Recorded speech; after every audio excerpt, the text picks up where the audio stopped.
నమస్తే వి media news కి స్వాగతం. బులెటిన్ ముందుగా హెడ్లైన్స్. వంశీ ఏ తప్పు చేయలేదు, ఇది చంద్రబాబు కుట్ర, వైఎస్ జగన్.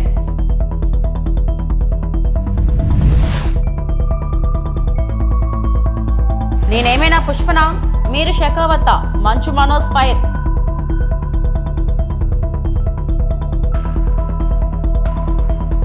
చిత్తూరు జిల్లా కుప్పంలో 30 అడుగుల లోయలో పడ్డ కారు.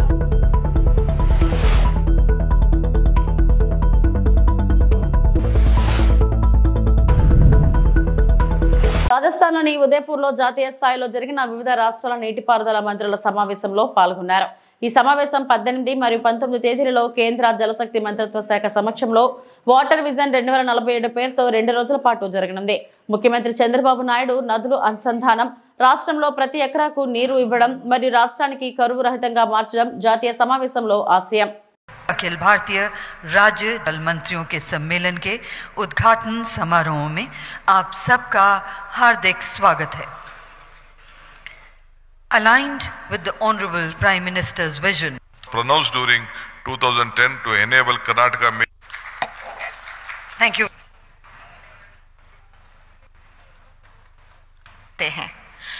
Susceptible to flooding. एक सुरक्षित पेयजल की उपलब्धता को सभी राज्यों के माननीय मंत्री महोदय से निवेदन है, कृपया आप मंच पर पधारें ग्रुप फोटोग्राफ के लिए.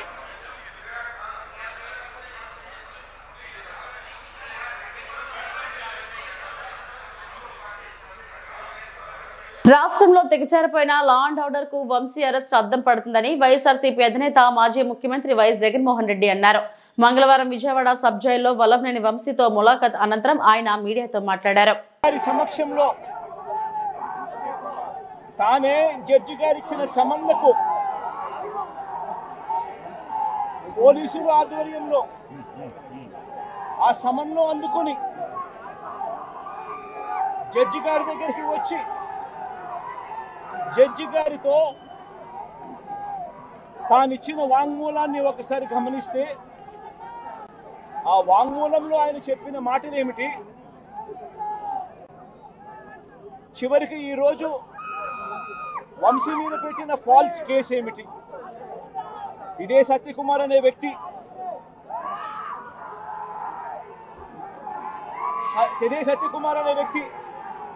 జడ్జి గారు మూదర జడ్జి గారి సమక్షంలో సత్యవర్ధన్ అనే వ్యక్తి వంశీ ఎలాంటి తప్పు చేయలేదు అని చెప్పినప్పటికీ కూడా వంశీ మీద తప్పుడు కేసులు ఈరోజు బనాయించడం జరిగింది. ఒకసారి ఈ కేసుకు సంబంధించి ఘటనలు ఒకసారి గమనించాల్సిన అవసరం ఉంది. ఫిబ్రవరి 19వ తారీఖున 2023 మంగళగిరిలో టీడీపీ హెడ్ ఆఫీసులో పట్టాభి అనే వ్యక్తి చేత వంశీ మీద భరించలేని విధంగా బూతులు తిట్టించారు చంద్రబాబు నాయుడు గారు. మంగళగిరి తెలుగుదేశం పార్టీ హెడ్ ఆఫీసులో ఫిబ్రవరి 19, 2023 పట్టాభి అనే వ్యక్తి రెచ్చగొడుతూ వంశీని తిడుతూ ఫిబ్రవరి 19వ తారీఖున తాను మాట్లాడిన మాటలు. ఫిబ్రవరి 19, 23 వాడో పిల్ల సైకో, నేనే గన్నవరం వెళ్తా, ఎవడేం పీకుతాడో చూస్తా, ఆ వంశీ సంగతి తేలుస్తా, నియోజకవర్గంలో నుంచి బయటికి విసిరేస్తా అంటూ గన్నవరం ఎమ్మెల్యే వల్లభనేని వంశీని రెచ్చగొట్టింది సాక్షాత్తు ఫిబ్రవరి 19వ తారీఖున ఇదే పట్టాభి అనే వ్యక్తి. అంతటితో ఆగకుండా ఫిబ్రవరి 20వ తారీఖున అంటే మరుసటి రోజు చంద్రబాబు గారు పట్టాభిని నేరుగా గన్నవరంకే పంపారు. గన్నవరంకే పంపి గన్నవరంలో ఆయన అక్కడికి వెళ్ళి గన్నవరంలో మళ్ళీ ప్రెస్ మీట్ పెట్టి మళ్ళీ వంశీని మళ్ళీ తిట్టి అదే గన్నవరంలో చుట్టుపక్కల ప్రాంతాల నుంచి తాను పోగేసిన మనుషులను తాను వెంట పెట్టుకుని ప్రెస్ మీట్ లో మళ్ళీ మరొకసారి వంశీని తిట్టి ఒక ప్రొసెషన్ గా నంద్యాల తెలుగు గంగా కార్యాలయంలో ఎమ్మెల్యే ఆళ్లగడ్డ భూమా అఖిలప్రియ అధికారులతో సమీక్ష సమావేశం నిర్వహించారు. ఈ సందర్భంగా భూమా మాట్లాడుతూ తెలుగు గంగా ప్రాజెక్టు వల్ల రైతులు ఏ సమస్యలు ఎదుర్కొంటున్నారో తెలుసుకుని ఆ సమస్యలను పరిష్కరించడానికి అసెంబ్లీలో కృషి చేస్తామని భూమా అఖిలప్రియ అన్నారు. తెలుగు గంగా ప్రాజెక్టును రామారావు ప్రారంభించకపోతే రాయలసీమలో ఫ్యాక్షనిజం పెరిగిపోయేదని, తెలుగు గంగా ప్రాజెక్టు వల్ల ఫ్యాక్షనిజం తగ్గి రైతులుగా మారి వ్యవసాయం చేసుకుంటున్నారన్నారు. తెలుగు గంగా ప్రాజెక్టుకు సంబంధించిన చివరి ఆయకట్టు వరకు నీరు అందిస్తామన్నారు. వైసీపీ నాయకులకు ప్రజలు ప్రతిపక్ష హోదా కూడా ఇవ్వలేదన్నారు. వైసీపీ నాయకులపై టీడీపీ నాయకులు అక్రమంగా కేసులు పెడుతున్నారని శిల్పా చక్రపాణి అనడం దారుణమన్నారు. ఈరోజు నంద్యాలలో మన తెలుగు గంగా ఆఫీస్లో అటు పీసీ గారితో అదేవిధంగా డీసీలు అందరితో ఈరోజు అధికారులతో తెలుగు గంగా ఆఫీస్లో ఒక చిన్న మీటింగ్ ఏర్పాటు చేయడం జరిగింది. ముఖ్య ఉద్దేశం కూడా ఈరోజు మనకి ఫస్ట్ టైము డీసీలు డబ్ల్యూఏలు మనకి తెలుగు గంగా వైపు మొదటిసారి ఎన్నుకోవడము, రైతులు పడే ఇబ్బందులు కష్టాలు రైతు సమస్యలు అన్నీ కూడా ఈరోజు మీటింగ్ ఏర్పాటు చేసుకొని ఎస్సీ గారు మిగతా స్టాఫ్ అందరూ కూడా కూర్చొని ఇప్పుడు అసెంబ్లీ మొదలవ్వబోతుంది కాబట్టి కొత్త ప్రపోజల్స్ ఏం పెట్టచ్చు, తెలుగు గంగలో రైతులు ఏమి ఇబ్బందులు పడుతున్నారు, మనము ప్రభుత్వం తరపు నుంచి ఏం క్లారిఫికేషన్ తీసుకోవచ్చు అనేది కూడా డిస్కషన్ చేయడం జరిగింది. ఎందుకంటే నేను గతంలో కూడా అసెంబ్లీలో మాట్లాడినప్పుడు చాలా సందర్భాల్లో చెప్పడం ఏంటంటే కళ్ళ ముందర మనకి తెలుగు గంగ కళ్ళ ముందర నీళ్లు పోతున్నా కూడా మా ఏరియాలో ఆ నీళ్లు వాడుకోలేని పరిస్థితి ఈరోజు రైతులకి ఆడ కనపడుతుంది. అసలు తెలుగు గంగ ఆ ఏరియాలో మా ఏరియాలో గతంలో ఎన్టీ రామారావు గారు అది మొదలు పెట్టకపోయింటే తెలుగు గంగ అనేది ఆ ప్రాంతం అంతా కూడా ఇప్పుడు కూడా ఫ్యాక్షన్ వల్ల ఇబ్బందులు పడి రైతులు కాదు కదా అక్కడ పంటలు కూడా పండలేని పరిస్థితి ఉండేది. కానీ తెలుగు గంగ రావడం వల్ల ఆ ప్రాంతం అంతా కూడా చాలా కూడా రైతులు బాగుపడమే కాకుండా చాలామంది పిల్లల్ని చదివించుకొని ఒక మంచి పొజిషన్లో ఈరోజు ఆ ప్రాంతంలో రైతులు ఉండగలిగినారంటే దానికి కారణం ఎన్టీ రామారావు గారు. తెలుగుదేశం పార్టీ అధికారంలో ఉన్న ప్రతిసారి కూడా రైతులకి పెద్దపీఠం వేసింది. తెలుగు గంగలో రైతులు పడే ఇబ్బందులన్నీ కూడా ఈరోజు డిస్కస్ చేసి అది ప్రభుత్వం దృష్టికి తీసుకొని వెళ్ళి, ఎందుకంటే అసెంబ్లీ మొదలవ్వబోతుంది కాబట్టి అటు కేసీ కెనాల్ కావచ్చు, తెలుగు గంగ కావచ్చు, కుందు కావచ్చు, మా ఆలగడ్డ ఏరియాలో 3 ప్రాజెక్టులు ఉన్నాయి.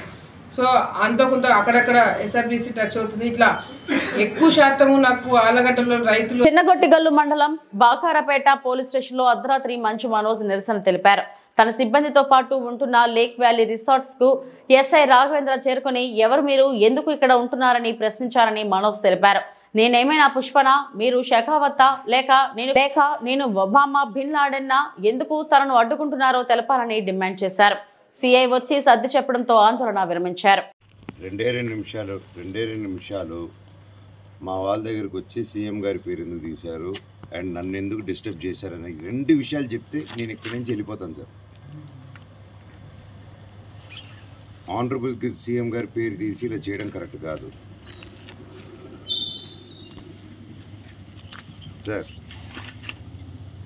నా రిక్వెస్ట్ ఒకటే, వచ్చి ఎందుకు ఆయన పెద్ద ఆయన పేరు ఎందుకు తీశారు, నన్ను ఎందుకు మా వాళ్ళని ఎందుకు బెదిరించారు అని అడిగారు. అదొక్కటే నాకు చెప్పేమనండి. ఎవరైనా కంప్లైంట్ పెట్టారా, మేమేమైనా తప్పు చేసినామా, అది ఎందుకు వచ్చారు? ఇన్ని సంవత్సరాలు లేదు, 93 నుంచి ఉన్నాను తిరుపతిలో, నేను పుట్టి పెరిగింది ఇక్కడ. మళ్ళీ 93 నుంచి క్యాంపస్ పెట్టినాము.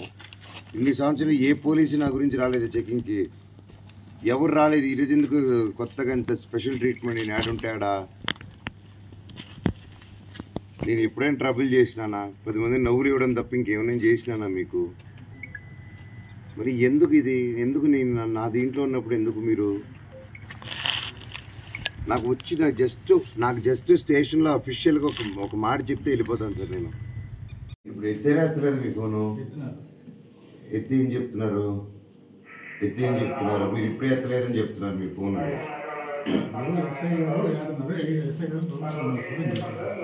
ఎస్ఐ గారు రామస్వామి గారు ఇంటికి వెళ్ళిపోయారని చెప్పారు ఇందాక.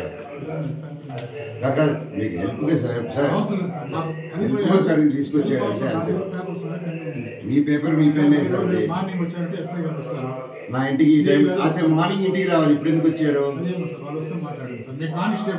అదే సార్ చెప్పండి. మీ ఎస్ఐసి ఎందుకు సార్ మీరు మీరు గవర్నమెంట్ సార్ మిమ్మల్ని నమ్ముకొని మేము ఫ్యామిలీతో ఉన్నాం సార్. మిమ్మల్ని అడిగేది దాన్ని నన్ను ఏం చేయమంటారు? పోలీస్ ఆఫీసర్ మాట్లాడేలా మాట్లాడుతున్నారు మీరు. ఫ్యామిలీతో మిమ్మల్ని నమ్ముకున్నా అంటే మమ్మల్ని ఏం చేయమంటారు అంటారా సార్? మీరు హెడ్ సార్, మీకు ఆ బ్యాచ్ ఉంది సార్. మేమంటే ఎవరు అంటే మీ ఎస్ఐని కూడా కలుపుకుంటున్నారు మీరు? నేను అని చెప్పండి. అవును అవును ఎవరు మీ ఎస్ఐ పంపిస్తే వచ్చాము. ఎందుకంటే మీ ఎస్ఐ ఫోన్ తీయట్లేదు అంతే కదా? ఎందుకు అదొక్కసారి ఎస్ఐ ఫోన్ తీయట్లేదు మీరు ఇంటికి వెళ్ళండి అని చెప్పండి. జరిగితే కదా సార్. మీరు జరిగింది ఎందుకు రాయట్లేదు? ఎందుకు నాకు రీజన్ చెప్పండి ఎందుకు రాయట్లేదు? మీరు పోలీసు నిజం రాయాలి కదా సార్. మీరు నిజం రాయాలి కదా సార్. మీరు చెప్పిందే రాయమన్నాను సార్. అంటే మీరు అబద్ధం ఆడుతున్నారా? మీరు చేయండి, మీకు ఫోన్ ఉంది కదా, మీ దగ్గర కూడా ఫోన్ ఉంది. డిపార్ట్మెంట్ సార్ మీరేంటి సార్? సార్ మీరు ఎందుకు సార్ నా నమస్తే పెడతారు చెప్పండి? కాదు మీరు డిపార్ట్మెంట్ సార్. మీరు తప్పుగా అనుకోకూడదని నేను రిక్వెస్ట్గా అడుగుతున్నా. నేనేం రుబాబ్ చేయట్లా. నా ఇంటికి వచ్చి నన్ను ఎత్తుకొని వచ్చి మీరు అంటే మీరంటే మీరు కాదు డిపార్ట్మెంట్ ఎస్ఐ గారు ఆయన ఎస్ఐ గారితో వచ్చిన కానిస్టేబుల్ నా చేయబట్టుకుని లాగింది వాళ్ళు. చేయబట్టుకుని లాగారు కదా సార్. అంతవరకు అయింది కదా సార్. నేను అడిగేది ఇక్కడికి వచ్చినప్పటి నుంచి ఇక్కడ వరకు వచ్చాడు సార్. సందు చివరి వరకు వచ్చాడు ఎస్ఐ. వచ్చి అయిపోయారు. మా వాళ్ళు వీళ్ళు అడిగి రండి సార్ అని చెప్తుంటే ఇదిగో వస్తున్నా పదండి అని చెప్తే లోపలికి వచ్చాను. అటు యూటర్న్ తీసుకుని వెళ్ళిపోయాడు ఆయన. ఇది ఎక్కడ న్యాయం సార్? నన్ను వచ్చి గెలికి నా ఇంట్లో వచ్చి నన్ను గెలికి ఇంట్లోనే రిసార్ట్లో ఉన్నా ఇల్లాగా ఉన్నాను కదా ఇప్పుడు. వచ్చి గెలికి చేస్తే ఎట్లా సార్? నేను వచ్చి ఎస్ఐ గారికి చేయండి చేయట్లేదు. సిఐ గారికి చేయమంటే సిఐ ఉండండి సార్. అవును సార్ తీయలేదు. అవును అది రాయమన్నా నేను. అది మీరు అఫీషియల్గా ఇవ్వండి sir. It's rule sir. You have to give it officially. నేను స్టేషన్కి వచ్చిన్నా నేను ఇక్కడ. అవును సార్. మీరు ఇప్పుడు చేయమంటే సిఐ కూడా తీయట్లేదు అంటున్నారు కదా మీరు. అదే సార్ ఓకే చేయండి. అదుపు తప్పి పొలాల్లో బోల్తా కొట్టిన కారు. కుప్పం మండలం మల్లునూరు వద్ద ఓ కారు అదుపు తప్పి పొలాల్లోకి దూసుకెళ్లింది. కుప్పం నుంచి మల్లునూరు మీదుగా తమిళనాడుకు వెళ్తున్న స్విఫ్ట్ డిజైర్ కారు అదుపు తప్పి 30 అడుగుల ఎత్తు నుంచి కింద ఉన్న పొలాల్లో పడిపోయింది. దీన్ని గమనించిన స్థానికులు కారులో ప్రయాణిస్తున్న ముగ్గురిని బయటకు తీశారు. కారులో ప్రయాణిస్తున్న ముగ్గురు స్వల్ప గాయాలతో బయటపడ్డారని స్థానికులు తెలిపారు. స్విఫ్ట్ డిజైర్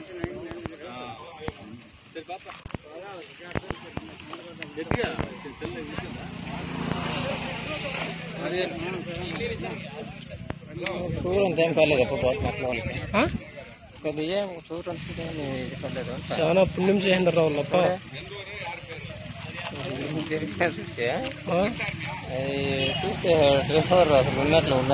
డ్రైవర్ కదా ఒకడు మిగిలిండి కూడా అనిపిస్తా ఉంది నెడాలో కారులో. భారతీయ జనతా పార్టీ బలోపేతానికి గ్రామ స్థాయి నుండి కమలనాథులు ఇంటింటికి తిరిగి ప్రతి పోలింగ్ బూత్ కు ఇన్ఛార్జీలను ఏర్పాటు చేసుకోవాలని బీజేపీ తిరుపతి జిల్లా అధ్యక్షులు సామంతి శ్రీనివాస్ మంగళవారం పిలుపునిచ్చారు. స్థానిక ఓ ప్రైవేట్ హోటల్లో బీజేపీ జిల్లా సమావేశానికి గ్రామ స్థాయి నుంచి మండల స్థాయి వరకు సంబంధించిన అధ్యక్షులు విచ్చేశారు. సామంతి శ్రీనివాస్ మాట్లాడుతూ ప్రతి ఒక్క కార్యకర్త వాళ్ళు చేసే ప్రతి కార్యక్రమాన్ని మీడియా, సోషల్ మీడియా తదితర మాధ్యమాలలో ప్రజలకు చేరేలా కేంద్ర ప్రభుత్వ పథకాలను ప్రచారం చేయాలన్నారు. ఈ కార్యక్రమానికి ముఖ్య అతిథులుగా రాష్ట్ర నాయకులు, TTD board member Bhanuprakash Reddy తదితరులు పాల్గొన్నారు. ఎందుకంటే పార్టీ ఇచ్చేటువంటి పనులు ఒక డైరీ లాంటి పుస్తకాన్ని, పెన్నులు మీతో పాటు మీరు మెయింటైన్ చేస్తే ఇక్కడి నుంచి వేదిక మీద నుంచి చెప్పేటువంటి విషయాలను చక్కగా రాసుకుంటూ దాని పట్ల అవగాహన పెంచుకునేటువంటి ప్రయత్నం చేస్తామని, తిరుపతి జిల్లాలో భారతీయ జనతా పార్టీ విస్తరించేందుకు కమిటీలను మరింత పటిష్టంగా నాణ్యతతో కూడుకున్నటువంటి కమిటీలను కేవలం Bharatiya Janata party SC Morcha, OBC Morcha, ST Morcha, minority Morcha ఇలాంటి అనేక మోర్చాల ద్వారా వాటిని కూడా పూర్తి స్థాయిలో కమిటీలో నిర్మాణం చేసుకుని ఆ వర్గాలలో పార్టీ యొక్క పనిని పెంచుకోవడము, ఆ వర్గాల నుంచి పార్టీ వైపు ఆకర్షించే విధంగా కార్యక్రమాలను రూపొందించుకొని పనిచేయవలసినటువంటి అవసరం కూడా ఉంది.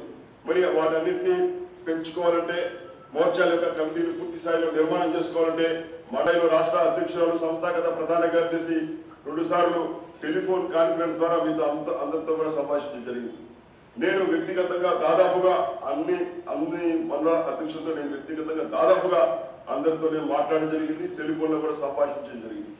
మొదటి నుంచి కూడా రాష్ట్ర పార్టీ ఆదేశించకంటే ముందే నేను పదే చెబుతూ వస్తున్నాను. మండల అధ్యక్షుడిగా ఎన్నికైనటువంటి మండల అధ్యక్షుడు వెనువెంటనే చేయాల్సింది మీ మండల పరిధిలో ఉన్నటువంటి ఎన్నికైనటువంటి పోలింగ్ బూత్ అధ్యక్షుడు ఇంటికి వెళ్ళి పలకరించి, కుదిరితే మిఠాయిలు ఇచ్చి, లేకపోతే 2 చాక్లెట్లు ఇచ్చి, చేతిలో జెండా పెట్టుకుని గుండెల మీద బీజేపీ కండువా వేసుకుని ఆ ఇంటిలో మీరు వెళ్ళి ఈ మండలానికి నేను బీజేపీ అధ్యక్షుడిగా ఉన్నానని చెప్పి పోలింగ్ బూత్ అధ్యక్షుడిగా పరిచయం చేసుకోమని చెప్పారు. ఆ ఇంట్లో పార్టీ కోసము, సమాజం కోసము, దేశం కోసము, ధర్మం కోసం పనిచేస్తున్నటువంటి సంఘటన మహామంత్రి మధుకర్జీ గారికి, అలాగే వేదికను అలంకరించినటువంటి పెద్దలకి, ముందున్నటువంటి నాయకులందరికీ కూడా నమస్కారం. ముఖ్యంగా 2 విషయాలు. ఒకటి, గత పీరియడ్లో జరిగినటువంటి అనేక రకాలైనటువంటి సంస్థాగతమైనటువంటి కార్యక్రమాలు కావచ్చు, ఎన్నికలు కావచ్చు, వాటన్నింటిలో కూడా అందరూ గట్టిగా పనిచేసి మనము ఎన్నికల్ని నిర్వహించడం జరిగింది. ఎన్నికల్లో మనం పార్టిసిపేట్ చేయడం జరిగింది. ఎన్నికల్లో 7కు 7 అసెంబ్లీలు కూడా మన కూటమి ప్రభుత్వం ద్వారా మనం తిరుపతి జిల్లా నుంచి గెలవడము, అలాగే త్రుటిలో మనము ఎంపీని కోల్పోవడం. ప్రయాగ్రాజ్ మహాకుంభమేళాలో రాష్ట్ర విద్య, ఐటీ, ఎలక్ట్రానిక్స్ శాఖల మంత్రి నారా లోకేష్ దంపతులు పుణ్యస్నానాలు చేశారు. త్రివేణి సంగమం షాహీ స్నానఘట్టంలో సాంప్రదాయబద్ధంగా స్నానాన్ని ఆచరించి గంగాదేవికి పూజలు చేసి హారతులు ఇచ్చారు. పితృదేవతలను స్మరించుకుంటూ బ్రాహ్మణులకు వస్త్రదానం చేశారు. పూర్వీకులకు మోక్ష మార్గాన్ని ప్రసాదించాలంటూ గంగాదేవిని ప్రార్థించారు. కుంభమేళా ప్రాంగణంలో ప్రతిధ్వనించే కీర్తనలు, నదీ సంగమం వద్ద పవిత్ర పూజల మధ్య ఆధ్యాత్మిక కార్యక్రమాల్లో లోకేష్ దంపతులు మమేకమయ్యారు. మహాకుంభమేళా ఆధ్యాత్మిక కార్యక్రమం మాత్రమే కాదు, ఇది భారతదేశ సాంస్కృతిక ఆధ్యాత్మిక వారసత్వం, నమ్మకం, ఆచారాలు, ఆధ్యాత్మిక జ్ఞానంతో ముడిపడి ఉన్న శక్తివంతమైన వేడుక. మానవత్వం, ఆధ్యాత్మికత మధ్య సంబంధాన్ని లోతుగా నాటుకుపోయిన భారత జాతి విలువలను ప్రతిబింబిస్తుంది. పవిత్ర నదుల్లో ఆచరించే స్నానం, దానం హృదయపూర్వకమైన భక్తి మోక్ష మార్గాన్ని చూపిస్తాయని కోట్లాది మంది నమ్మకం. కుంభమేళాలో స్నానాలు, పూజాధికాలు అనంతరం లోకేష్ దంపతులు కాశీ విశ్వేశ్వర ఆలయాన్ని సందర్శించేందుకు వారణాసి బయలుదేరి వెళ్లారు.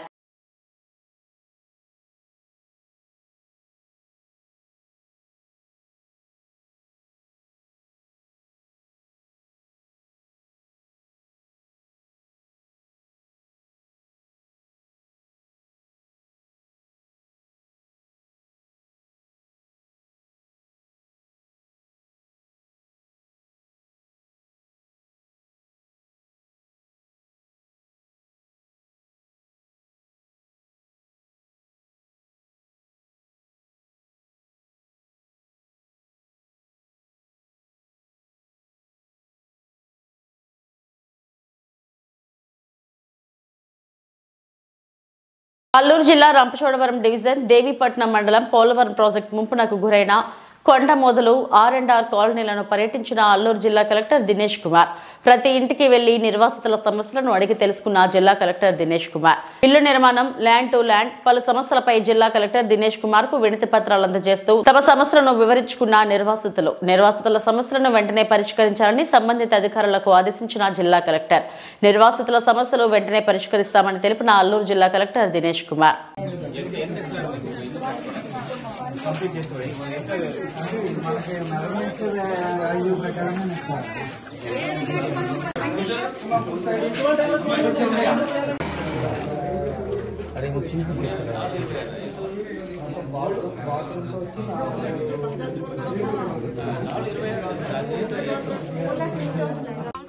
మేము వచ్చి ఇక్కడ కొనమూలు వచ్చి అయితే చూపించిన ఎవరికి నచ్చట్లేదు సార్. అయితే ఇస్తున్నారు, కొనిస్తారా సార్? అంటే కొనేటప్పుడు సార్ అది రాయు భూమికి పంటకి సాగుందా లేదన్న కోసం 3 నెలలు 6 నెలలు చేపల కన్నా ఇల్లు పట్టుకొని వెళ్తామండి. అక్కడ ఏమన్నా రాసిరండి, ఇంకా హైదరాబాద్ అని లేకపోతే గోకారం అని అన్నట్టుగా రాసిరండి.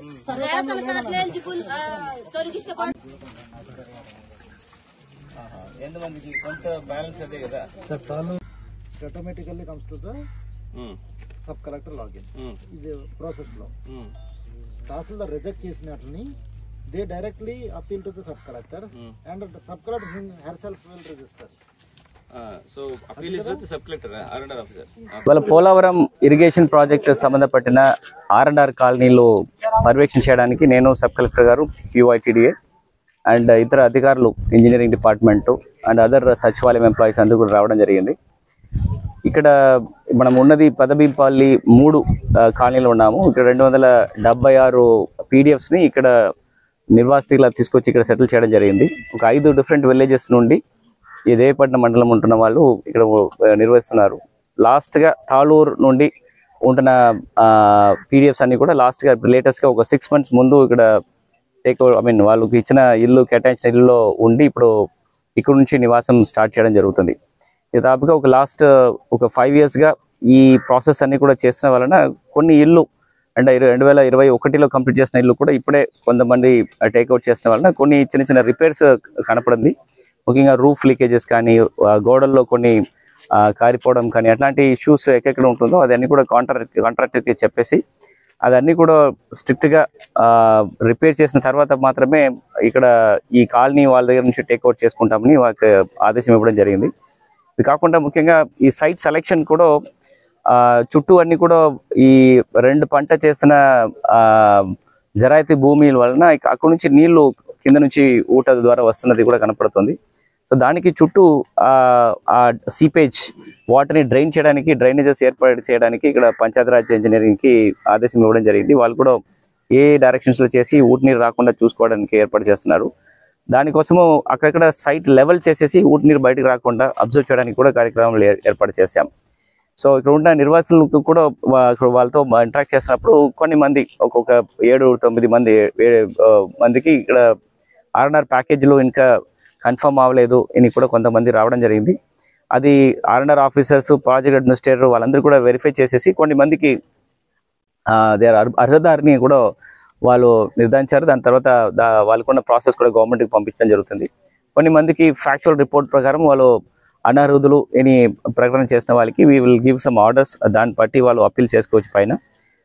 వాళ్ళందరికీ కూడా ఈ గ్రీవెన్స్ సిస్టమ్స్ అన్ని కూడా పూర్తిగా ఒక సిస్టమేటిక్గా చేయడానికి కోసం ఆన్లైన్లో దీని గురించి ఒక పోర్టల్ ఏర్పాటు చేయడం జరిగింది. దాని ప్రకారం కూడా వాళ్ళు ఫిర్యాదుల్లో ఏ స్టేటస్లో ఉంటుంది, వాళ్ళు ప్యాకేజెస్లో వస్తుందా రాదా దాని గురించిన విషయాలు వాళ్ళు చూసుకోవచ్చు. ఈ కాలనీస్ టేక్ ఓవర్ చేయడానికి ముందు R&R ఆఫీసర్గా ఉంటున్న సబ్ కలెక్టర్కి ఒక కమిటీ ఏర్పాటు చేయడం జరుగుతుంది. ఇక్కడ ఉన్న RWS ఇంజనీర్స్, ఈ EPDCL మంది, పంచాయతీరాజ్, గ్రౌండ్ వాటర్ వాళ్ళందరితో ఒక కమిటీగా పెట్టేసి మనం DPR ప్రకారము ఈ కాలనీలో 29 కోట్లకి ఓవరాల్ DPR పెట్టడం జరిగింది. ఆల్ 230 కోట్లు కదా, 276 కోట్లు. సో 276 crores కాదు, 276 crores కి 29 కోట్లే. 29 కోట్లు DPRలు కూడా వాళ్ళు DPR ప్రకారం చేశారా, క్వాలిటీ ఎట్లా ఉంటుంది ఒకసారి ఆడిట్ చేసిన తర్వాత ఓ రిపోర్ట్ తీసుకొని మాత్రమే ఇది హ్యాండ్ అవుట్ చేయించడం జరుగుతుంది. దాని తర్వాతనే కాంట్రాక్టర్కి లయబిలిటీ వదలడం జరుగుతుంది. సో ఇక్కడ ఉన్న సమస్యలు అన్నీ కూడా చూడడానికి ఇక్కడ 276 మంది PDFs ఉంటున్నప్పుడు ఇక్కడ ఒక టెంపరీగా ఒక సొసైటీ కానీ ఒక కమిటీస్ కానీ నిర్వాసితుల మధ్యలో ఏర్పాటు చేస్తే ఇక్కడ ఉన్న లోపాలు కానీ ఇక్కడ ఉన్న ప్రాబ్లమ్స్ అన్ని కూడా కరెక్ట్ అడ్మినిస్ట్రేటివ్ అథారిటీ ముందు పెట్టేసి అది సరిచేయడానికి ఒక బాడీ ఏర్పాటు చెప్పడం జరుగుతుంది. బిఫోర్ ఇది పంచాయతీగా మనం మర్జ్ చేయడానికి ముందు అట్లాంటి ఒక సొసైటీ ఏర్పాటు చేస్తే ఒక ఆర్గనైజ్డ్గా ఇష్యూస్ అన్ని కూడా వాళ్ళు రిజాల్వ్ చేయడానికి వీలుంటుందని కూడా R&R ఆఫీస్కి చెప్పడం జరుగుతుంది. సో రాబోయే కాలంలో దాన్ని కూడా చర్యలు తీసుకుంటాము. ఇది కాకుండా ఇక్కడ నుంచి ఏమేమి విషయాలు మనం నేర్చుకున్నాము, ఈ కాలనీస్ కడుతున్నప్పుడు ఎట్లాంటి లొకేషన్స్ ఏర్పాటు చేయాలి, ఏ అసెట్స్ మనం ముందు చేయాలి తర్వాత చేయాలి, దాని గురించిన లెసన్స్ కూడా రాబోయే కాలంలో మనం చేసిన R&R కాలనీకి ఒక ఇన్స్ట్రక్షన్స్గా తీసుకొని చేయడానికి కూడా ఏర్పాటు చేస్తున్నాము. ఖచ్చితంగా ఈ R&R కాలనీస్లో సంబంధపడిన సమస్యల వరకు ప్రధానంగా మనం ప్రయారిటీ ఇచ్చేసి అది కూడా సరిచేయడానికి అన్ని చర్యలు తీసుకుంటామని దీని ద్వారా చెప్తున్నా. ఇది ఆల్రెడీ పూర్తి అయింది. ఈ రిపేర్స్ ఇంకొక నెల క్రితంలో కంప్లీట్ చేసేసి Indian bank Visakhapatnam zonal manager AK Purbhai ఆధ్వర్యంలో సోమవారం నర్సీపట్నం వేదిక ఫంక్షన్ హాల్లో అనకాపల్లి జిల్లా రైస్ మిల్లర్స్ అసోసియేషన్ తో అవగాహన సదస్సు నిర్వహించడం జరిగింది. అలాగే ఎంఎస్ఎంఈ కస్టమర్స్ తో బ్యాంక్ కస్టమర్స్ కు అవగాహన సదస్సు ఏర్పాటు చేశారు. Narsipatnam Indian bank manager Mohammed Shabuddin వివిధ అంశాలపై చర్చించారు. అనంతరం ముఖ్య అతిథులను ఘనంగా సన్మానించారు.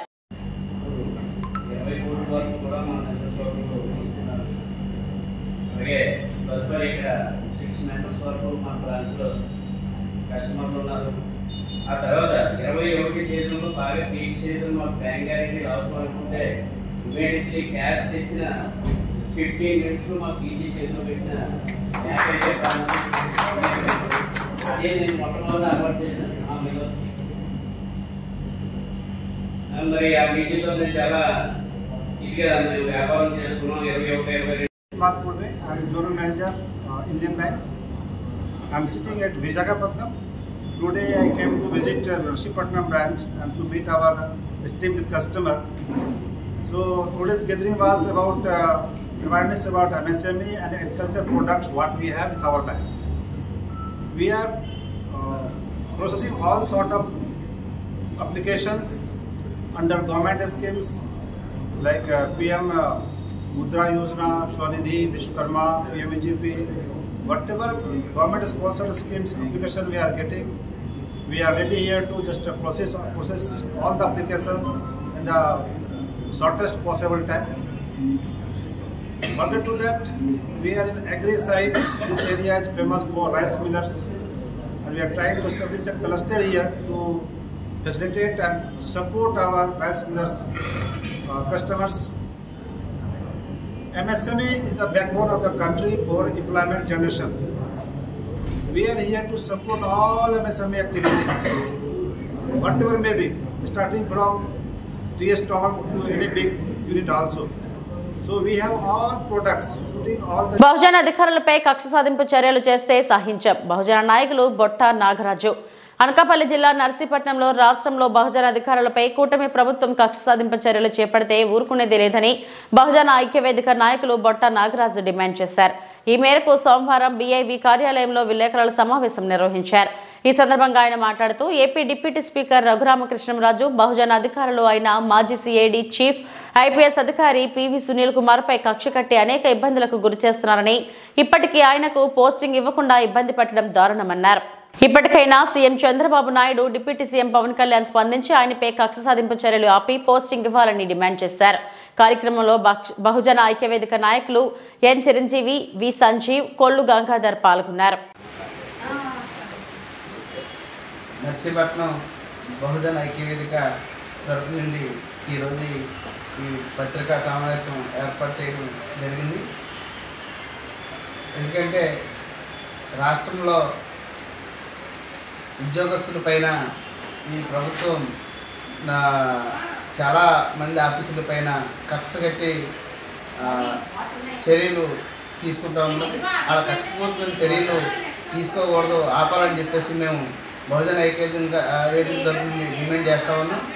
దీంట్లోని పివి సునీల్ కుమార్ గారు గతంలో సిఐడి ఆఫీసర్గా పనిచేశారు, చీఫ్గానే.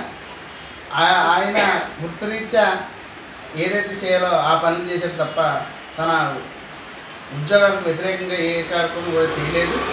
ఆయన గతంలో కూడా ఎన్నో అవార్డు సెంట్రల్ గవర్నమెంట్ నుంచి ఇచ్చేటువంటి అనేక అవార్డు కూడా గ్రహీత అయినటువంటి ఆయన ఉత్తమ ఉద్యోగ పేరున్నటువంటి అతన్ని కేవలం ఒక రఘురామ్ రాజాను తనని అరెస్ట్ చేశారన్న కక్ష పెట్టుకొని తను మనవాది కాబట్టి అలాంటి కక్షలు పెట్టుకొని ఈరోజు ఆయన్ని ఒక డీజీపీ అవ్వడానికి అర్హత ఉన్నటువంటి అతన్ని ఈరోజు ఒక రౌడీ షీటర్లో ఎలా అయితే స్టేషన్కి ఉదయం వచ్చి సంతకం పెట్టి మళ్ళీ ఈవినింగ్ వరకు వచ్చి సంతకం పెట్టి వెళ్ళమంటారో అలా ట్రీట్ చేస్తూ ఉన్నది ఈ ప్రభుత్వం, ఈ కూటమి ప్రభుత్వం.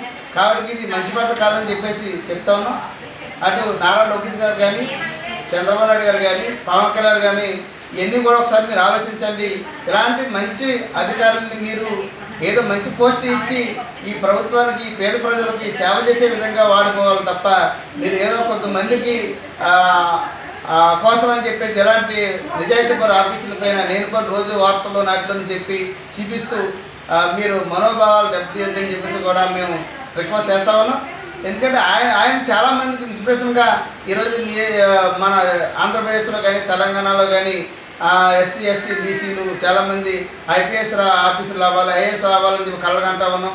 అంటే ఐఏఎస్ ఐపీఎస్ అవి ఇలా నిజాయితీగా పనిచేస్తే ఎలాంటి రాష్ట్రంలో ఎలాంటి ఇబ్బందులకు గురవుతే మేము ఎందుకు అలాంటి పోస్టులకు వెళ్ళడం అలాంటి యాక్ట్కి వెళ్ళడం అని చెప్పి చాలామంది నిరుత్సాహం పడుతూ ఉన్నారు. కాబట్టి ఇప్పటికైనా సరే మీరు అందరూ కూడా మేము ముఖ్యంగా రఘురామరాజుని అడుగుతూ ఉన్నాం, మీరు అంబేద్కర్ అయినా ఎస్సీలైనా ఎస్టీలైనా బీసీలైనా సరే మీకంటే తక్కువ ఎవరున్నా సరే మీకు చిన్నచూపుగానే ఉంటుంది. వాళ్ళందరూ మీకు పాతతరం మీరు రాజులు అని చెప్పేసి మీరు ఆ రాజులుగా చాలామంది అవి మానాటోళ్ళు మా బహుజనులు ఇబ్బంది పెట్టాలని చూస్తే సహించేది లేదు. నీ ఉన్నటువంటి ఉండి నియోజకవర్గంలో నీ సామాజిక తరగతి ఎంతమంది ఉన్నారు, ఎన్నిటితో నువ్వు గెలిచావు అంటే మేమందరం ఓట్లు వేయకుండానే నువ్వు గెలిచావా అని చెప్పేసి అడుగుతా ఉన్నాం. అంటే రానున్న రోజుల్లో నువ్వు పూర్తిగా రాజకీయాలకి దూరం అయిపోవాలి, ఇంట్లో కూర్చోవాలనుకుంటేనే ఎలాంటి నువ్వు చర్యలు తీసుకుంటావు. కాబట్టి ఇంకనైనా సరే ఇలాంటి దుర్మార్గమైన చర్యల్ని ఆపకపోతే తీవ్ర పరిణామాలు ఎదుర్కోవాల్సి వస్తుంది ఈ భోజనం నుంచి అని చెప్పేసి ఈ భోజన ఐక్యత నుండి నేను డిమాండ్ చేస్తా ఉన్నాం.